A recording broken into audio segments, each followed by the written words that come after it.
ఏవండీ ఇప్పుడు కూటమి ప్రభుత్వం వచ్చిన తర్వాత ఒక 4 నెలల క్రితం అనుకుంటాను.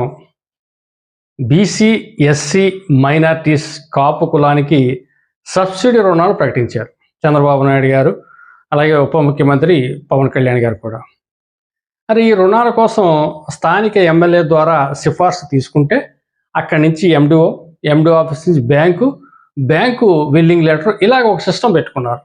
అంటే ఎవరైతే నిజమైన కూటమి కార్యకర్త ఉన్నాడో అతనికి అన్యాయం జరగకుండా అతను కానీ అతని తాలూకు వ్యక్తులు కానీ ఈ సబ్సిడీ రుణం చేరేలాగా ఒక ప్రోగ్రామ్ డిజైన్ చేసుకున్నారు. సక్సెస్ అయ్యారు. ఈ రాష్ట్రంలో కొన్ని లక్షల అప్లికేషన్స్ వెళ్ళాయి. కొంతమందికి బ్యాంకు విల్లింగ్ ఇచ్చారు, శాంక్షన్ అయ్యింది. కాకపోతే ఇవాళో రేపో సబ్సిడీ అమౌంట్ పడిపోతాయి అనిపించేసరికి ఈ తల్లికి వందనానికి ఈ డబ్బు డైవర్ట్ చేసేరని ఒక ప్రచారం కూడా సాగుతుంది. మరి ఇందులో నిజమెంతో అబద్ధమెంతో తెలియదు. కానీ ఈ కూటమి ప్రభుత్వం వచ్చి రాగానే ఈ లోన్స్ కార్యక్రమం చేపట్టడం వల్ల అటు కాపు, బీసీ, ఎస్సీ, మైనారిటీ వర్గాల్లో ఎక్కలేని ఆనందం వచ్చింది. గత ప్రభుత్వం ఎప్పుడూ కూడా వీళ్ళ కార్పొరేషన్స్కి ₹1 కూడా ఇవ్వలేదు.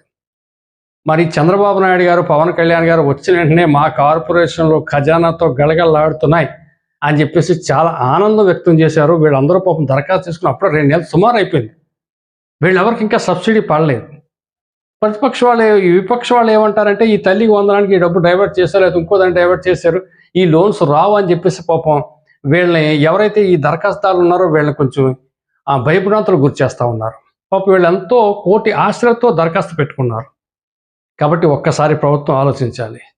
ఎవరైతే దరఖాస్తు పెట్టుకున్నారో వీళ్ళందరికీ కూడా సాధ్యమైనంత త్వరగా ఈ సబ్సిడీ అమౌంట్ రిలీజ్ చేస్తే వాళ్ళు చాలా హ్యాపీ ఫీల్ అవుతారు. Thank you.